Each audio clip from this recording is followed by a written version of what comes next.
a wavelength which is a part of emission spectrum but not absorption spectrum. एक ऐसी wavelength जो कि absorption spectrum का part नहीं हो सकती लेकिन एमिशन स्पेक्ट्रम का पार्ट है। आप मुझे एक बात बताओ, एब्जॉर्प्शन स्पेक्ट्रम के बारे में मैंने आपको एक बात बताई थी कि इलेक्ट्रॉन फर्स्ट से सेकंड में जा सकता है, फर्स्ट से थर्ड में जा सकता है, फर्स्ट से फोर्थ में जा सकता है, फर्स्ट से फोर्थ में जा सकता है, फर्स्ट से फिफ्थ में जा सकता है, जाएगा फर्स्ट से ही। ऐसा नहीं हो सकता कि सेकंड से थर्ड चला गया, ऐसा कभी भी नहीं होता, ठीक है। तो यहाँ से लेके यहाँ तक जब जाएगा तो एनर्जी कितनी लेगा वो 10.2, यहाँ से यहाँ तक जाएगा तो 12.1 और यहाँ से यहाँ तक जाएगा तो 12.76। ये कितना था 12.76 और यहाँ से यहाँ तक तो ये चलो ये तीन याद कर रखे हमने 10.2, 12.1 और 12.76, ठीक है। अब ये तो एब्जॉर्प्शन स्पेक्ट्रम की एनर्जी है। कोई कहे ना कि कौन कौन से फोटॉन्स का एब्जॉर्प्शन हो जाएगा, तो इन तीनों फोटॉन्स का एब्जॉर्प्शन हो जाएगा। 10.2 का एब्जॉर्प्शन होगा, उसके आगे पीछे किसी एनर्जी का एब्जॉर्प्शन नहीं होगा। 12.1 का एब्जॉर्प्शन होगा, 12.76 का एब्जॉर्प्शन होगा, ये आपको पता है।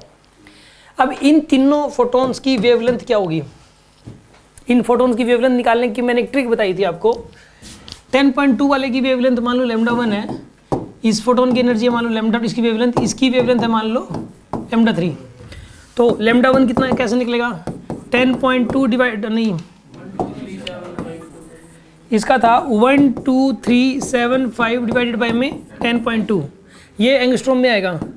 और λ2 कितना आएगा 12375 डिवाइडेड बाय में 12.1 और λ3 कितना आएगा 12375 डिवाइडेड बाय में 12.76, ये आएगा।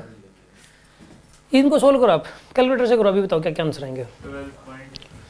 ये तो आएगा, मैं बताता हूँ क्या क्या आएंगे। ये तो आएगा 12-13 एंगस्ट्रॉम, ये 1022 एंगस्ट्रॉम, ये 970 एंगस्ट्रॉम आएगा। ये मैंने याद भी कर रखे हैं, आप याद कर लो, फायदे में रहोगे। ये कितने आता है बताइए आप 12-13 एंगस्ट्रॉम, ये आएगा 1022 एंगस्ट्रॉम अप्रोक्स। और ये कितना आता है 970 एंगस्ट्रॉम आता है, लगभग 970 एंगस्ट्रॉम आएगा। अब देखो वेवलेंथ कम होती जा रही है, अब फर्स्ट से फिफ्थ में जाएगा तो वेवलेंथ और कम होएगी उस फोटोन की। समझ आ रही है बात आपको। अब एक बात बताओ, absorption note part of absorption, ये एब्जॉर्प्शन स्पेक्ट्रम का पार्ट है ये वाला, 1022 भी है, 970 भी है। अब तो आगे वेवलेंथ कम ही हो रही है, ठीक है, ऑप्शन ही एक बचा। और ये वाली वेवलेंथ हो ही नहीं सकती, इतनी वेवलेंथ ज्यादा, इतनी कम एनर्जी तो एब्जॉर्ब, जो मिनिमम वेवलेंथ एब्जॉर्ब हो सकती है वो ये वाली हो सकती है, इससे नहीं, इससे ज्यादा नहीं होगी। इससे ये ज्यादा से ज्यादा वेवलेंथ इतनी एब्जॉर्ब हो सकती है, ज्यादा से ज्यादा, मिनिमम नहीं मैक्सिमम। याद रखो जो ज्यादा से ज्यादा वेवलेंथ कौन सी एब्जॉर्ब हो सकती है, ये वाली, इससे ज्यादा नहीं हो सकती यार, इससे ज्यादा वेवलेंथ कभी एब्जॉर्ब नहीं होगी। और ये इससे ज्यादा लिख रखी है क्योंकि इसका मतलब फोटोन की एनर्जी 10.2 से भी कम है, तो फर्स्ट से सेकंड में नहीं जा सकता, तो वो वाला फोटोन लेगा ही नहीं, जिसके बदले में कहीं जा ही नहीं सकता। ये आ रही है बात समझ में आपको? कोई डाउट है किसी के मन में?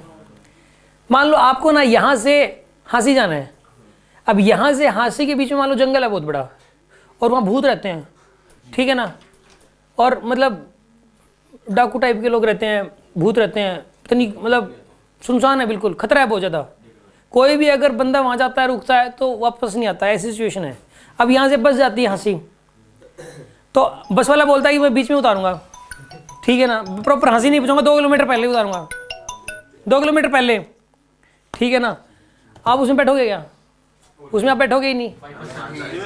सर हम उसी कैटेगरी के तो है, पिशाच टाइप के तो हम लोग हैं, हमें जाना ही वही था। तो आपको जो है बाहर जाना है। खैर आपको बात समझ में आ गई होगी। तो ये 10.2 लेगा, 10.2 से कम नहीं लेगा यार, समझ आ रही है बात आपको?